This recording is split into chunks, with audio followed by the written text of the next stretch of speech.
पार्षदगण, मेरी नगर की टीम में नगर के उपाध्यक्ष, महामंत्री, मेरे मंत्री और सभी मोर्चों के अध्यक्ष, सभी मोर्चों के पहले, सभी मोर्चों के सभी पदाधिकारीगण, साथियों, हम सब लोग एक राजनीतिक पार्टी के कार्यकर्ता हैं।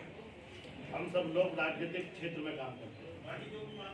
कभी हंसते हैं, कभी मुस्कुराते हैं, कभी खिलखिलाते हैं, कभी रोते भी हैं, कभी हड़ते भी हैं, कभी डरते भी हैं। लेकिन एक राजनीतिक कार्यकर्ता के युद्ध भूमि केवल चुनाव का मैदान होता है। हम 5 साल एक बच्चा जैसे एक क्लास में पढ़ता है, उस प्रकार एक पाठशाला के अंदर शिक्षा ग्रहण करते हैं। वो शिक्षा राजनीति के बिंदुओं की भी होती है, वो शिक्षा अपनी विचारधारा की भी होती है, वो शिक्षा अपने संस्कारों की भी होती है, वो शिक्षा इस बात की भी होती है कि हम किस विचारधारा के हैं और हम प्रदेश और देश को किस दिशा में लेकर जाना चाहते हैं। लेकिन बच्चे का विद्यालय के अंदर 1 साल के अंदर परीक्षा होती है, हमारी 5 साल के अंदर एक बार परीक्षा होती है। हम 5 साल के अंदर अगर अपनी पार्टी में कुछ नहीं सीख पाए, नहीं अध्ययन कर पाए और नहीं पढ़ पाए, तो हम 5 साल के बाद अपनी उस परीक्षा के अंदर बिल्कुल फेल हो जाएंगे। ये आप बिल्कुल तय समझना। लेकिन आप जीवन के उस पड़ाव पर हैं, अगर फेल होना है तो राजनीति जैसे स्कूल को आपको छोड़ देना चाहिए, संस्कार जैसे स्कूल को आपको छोड़ देना चाहिए। मातृभूमि की रक्षा करने का संकल्प लेकर, जिस प्रण को लेकर आप राजनीतिक क्षेत्र में उतरे, उस संकल्प को भी छोड़ देना चाहिए। केवल एक साधारण आम व्यक्ति की तरह अपना जीवन यापन करना चाहिए। लेकिन जो व्यक्ति पद चिन्ह बनाते हुए आगे बढ़ना चाहता है और मातृभूमि के इस पथ पर, राष्ट्र के इस पथ पर अपना नाम लिखना चाहता है, अपने पूर्वजों की भांति ये चाहता है कि जैसे मेरे पूर्वजों का नाम इस भारत भूमि पर मां भारती की आंचल पर लिखा गया, मेरा भी नाम कहीं ऐसे ही लिखा जाए। उसे अपनी उस परीक्षा की घड़ी में मजबूत नंबरों से, अच्छे नंबरों से पास होकर उत्तीर्ण होना होगा। पहले जब राज सत्ता प्राप्त की जाती थी तब युद्ध होते थे, युद्ध बंदूक से होते थे, युद्ध तलवारों से होते थे, युद्ध एटम बमों से होते थे। आज सत्ता प्राप्त करने के लिए ना बंदूक चलानी, ना तलवार से चलानी, केवल वोट की ताकत। ये लोकतंत्र के महापर्व में केवल यही हमारा युद्ध है। इसलिए आज इस युद्ध के लिए आज 2-4 बातें मैं आपसे बताना चाहता हूँ। अपने बिल्कुल स्पष्ट शब्दों में कहना चाहता हूँ कि अपने कान खोलकर बिल्कुल उन बातों को अपने मन मस्तिष्क के अंदर बैठा लो, क्योंकि अब की चूक हमारे लिए बहुत। आज इस युद्ध के लिए आज 2-4 बातें मैं आपसे बताना चाहता हूँ। अपने बिल्कुल स्पष्ट शब्दों में कहना चाहता हूँ कि अपने कान खोलकर बिल्कुल उन बातों को अपने मन मस्तिष्क के अंदर बैठा लो, क्योंकि अब की चूक हमारे लिए बहुत बड़ी चूक होगी। राष्ट्र के लिए चूक होगी, परिवार के लिए चूक होगी, हमारी माताओं बहनों के लिए चूक होगी। सबसे पहले हम सभी कार्यकर्ता बंधु, हम सभी पदाधिकारी लोग अपने चारों तरफ कम से कम 10 मार्च तक ऐसा माहौल बनाएंगे, अपने मुख से एक भी नकारात्मक बात हम समाज के अंदर कार्यकर्ताओं के बीच में बैठकर नहीं करेंगे। मेरा बूथ का अध्यक्ष काम नहीं कर रहा, मेरे मंडल के अध्यक्ष काम नहीं कर रहे, मेरे महामंत्री काम नहीं कर रहे, मेरा सेक्टर का संयोजक काम नहीं करता, मेरे जिले के अध्यक्ष काम नहीं करते, ऐसी कोई भी बात 10 मार्च तक हमको बिल्कुल भी नहीं करनी है। हम सब लोग काम कर रहे हैं, मिलजुल कर काम कर रहे हैं, मजबूती के साथ काम कर रहे हैं। और जहां किसी को समस्या होगी वहां मैं खुद खड़ा होकर काम करूंगा। केवल सकारात्मक बात करते हुए सबसे पहला बिंदु अपने मन के अंदर धारण कर ले। सबसे पहला ये कि हम सब लोग उस सारे काम को, पूरा संगठन एक साथ हाथ से हाथ पकड़े हुए भारतीय जनता पार्टी एक कमल के फूल को चुनाव लड़ाएगा। और अच्छी तरह समझ लेना, हम 350 प्लस सीट जीत रहे हैं। अपने मन के अंदर कोई मुखालता न लाए कि आजाद समाज पार्टी आ रही है, मुलायम सिंह ने ये कह दिया, अखिलेश यादव ने ये कह दिया। महाभारत के युद्ध में जिस प्रकार भगवान श्री कृष्ण ने अर्जुन के रथ पर सारथी बनकर पूरा महाभारत का युद्ध पार करा दिया, इस प्रकार आज इस धर्म युद्ध के अंदर स्वयं काशी विश्वनाथ आपके रथ के सारथी बनकर आपका युद्ध पार कराने वाले हैं। हम सब लोगों को उसमें केवल अपना हाथ लगाकर, केवल गिलहरी योगदान देकर अपने आप को पवित्र करना है। केवल चुनाव तो हम जीत चुके, चुनाव उत्तर प्रदेश की 24 करोड़ जनता जीत चुकी है।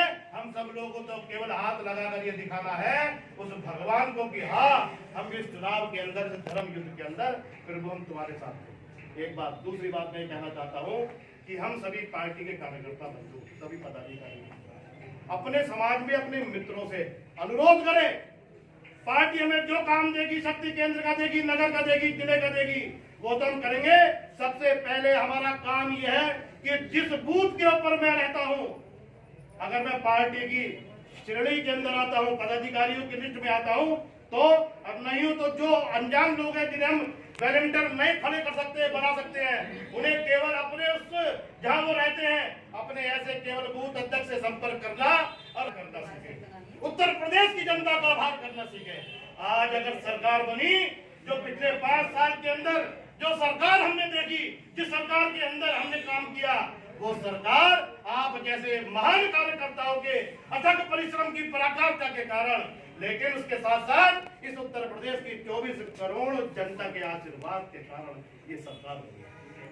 तो इसलिए हम सब लोग धन्यवाद करना सीखें। अभी इस बैठक से निकलने के बाद कोई भी हमारा मित्र मिलेगा, कोई भी हमारा परिचय करने वाला मिलेगा, या हम अपने मोहल्ले में जाएंगे, हमारे सामने वाले अंकल जी मिलेंगे, पड़ोस वाले चाचा मिलेंगे, उनसे वोट नहीं मांगनी, केवल एक बात कहनी है कि चाचा जी आपका बहुत बहुत आभार है, हम आपका शीश झुकाकर नमन करते हैं कि आप लोगों ने आज से 5 साल पहले भारतीय जनता पार्टी को वोट दी।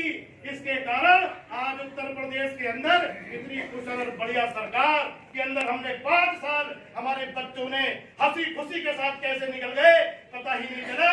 क्योंकि जब दुख के दिन होते थे, जब हमारे बच्चों के अपहरण हो जाते थे, जब हमारी माता और बहनों की इज्जत लूट ली जाती थी, जब हमारे मंदिरों से लाउड स्पीकर उतार दिए जाते थे, जो हमारी कांवड़ यात्रा रोक दी जाती थी, तो उस समय हमें एक एक दिन भारी तब लगता था ये 5 साल अखिलेश यादव के कब खत्म होंगे, तब 5 साल बहुत भारी पड़े। लेकिन ये सुख के 5 साल कब बीत गए हमें पता नहीं चला। तो चाचा जी आप इसके लिए बहुत बहुत धन्यवाद के पात्र हैं, आप बधाई के पात्र हैं, आपका आशीर्वाद सदैव ऐसे ही हमें मिलता रहेगा।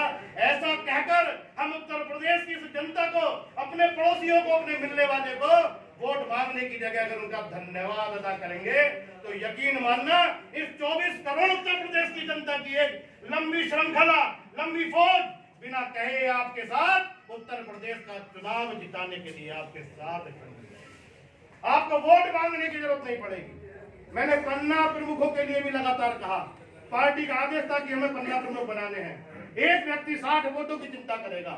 मैंने पन्ना प्रमुख के समय में भी ये कहा था कि कल्याण सिंह जी की सरकार से पहले इस उत्तर प्रदेश के अंदर नहीं पूरे देश के अंदर किसी भी एक व्यक्ति को या किसी भी राजनीतिक पार्टी के कार्यकर्ता को अपने नेता से मिलने के लिए बड़ा समय लगता था, और मुख्यमंत्री और मंत्रियों से मिलने की तो बात ही बहुत दूर की थी।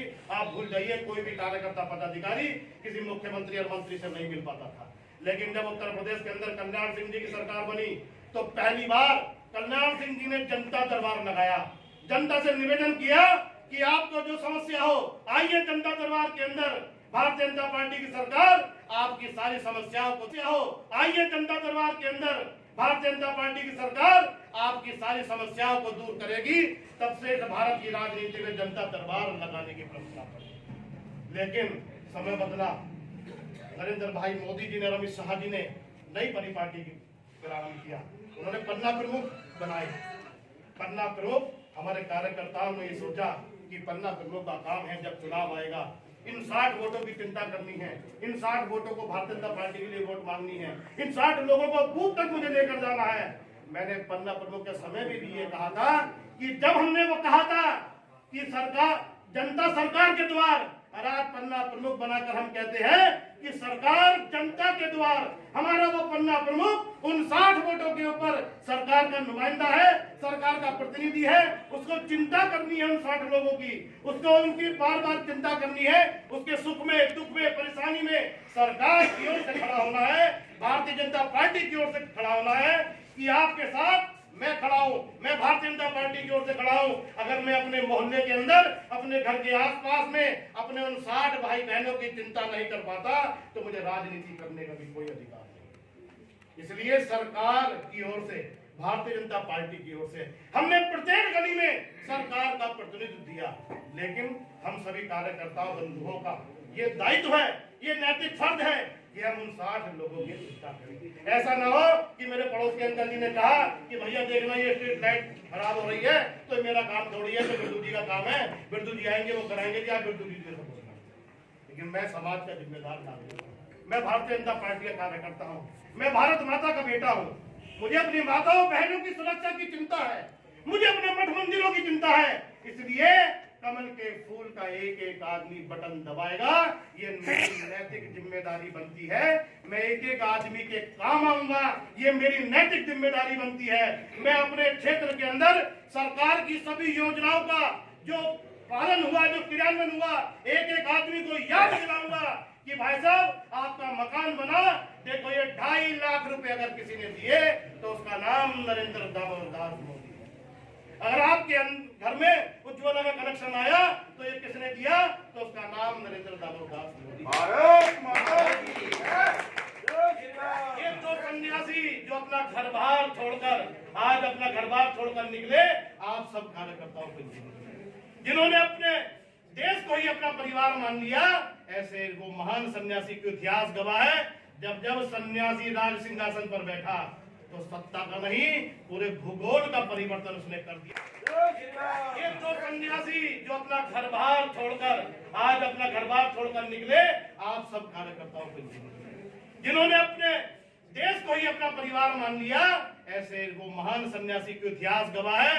जब जब सन्यासी राज सिंहासन पर बैठा तो सत्ता का नहीं पूरे भूगोल का परिवर्तन उसने कर दिया, चाहे महाराज विश्वामित्र रहे हो और चाहे नरेंद्र मोदी और योगी आदित्यनाथ रहे हो। इसलिए आप सब लोगों से मेरा निवेदन है, अपनी जिम्मेदारी को समझते हुए, किसी को दोबारा फोन न करना पड़े, अपनी जिम्मेदारी को समझते हुए मैं स्वयं काम करूंगा। देखिए, माफी मांगते हुए एक बात कहना चाहता हूं, अगर मैं भी काम नहीं करूंगा तो पार्टी को कोई फर्क नहीं पड़ने वाला है।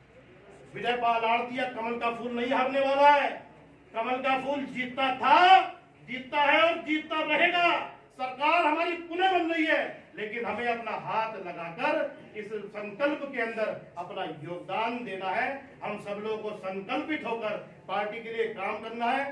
15 दिन आंख बंद कर बिल्कुल धर्म युद्ध है, यह महायज्ञ है, यह हिंदू समाज का यज्ञ है, यह भारत माता का यज्ञ है।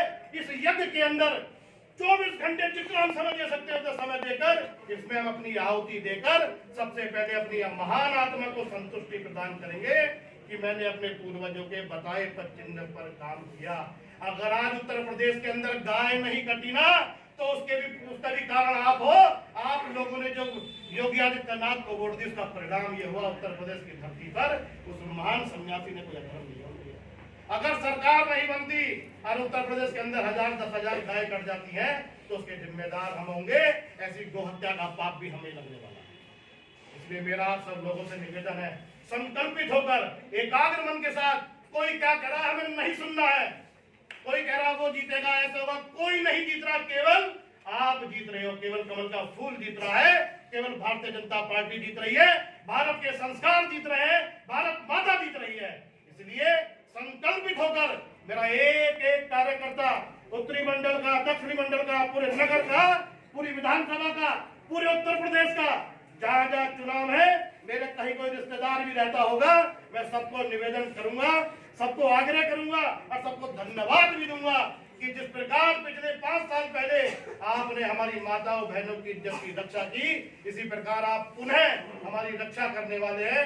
इसके लिए आप आपका बहुत बहुत धन्यवाद। आप सभी कार्यकर्ताओं बंधुओं को फिर से शीश झुकाकर नमन करता हूं कि आपने पिछले चुनावों में जिस प्रकार लगातार मेहनत की, लगातार सतत संघर्ष किया मातृभूमि के लिए, इस प्रकार आगे भी करते रहेंगे। बहुत बहुत धन्यवाद। जय श्री राम।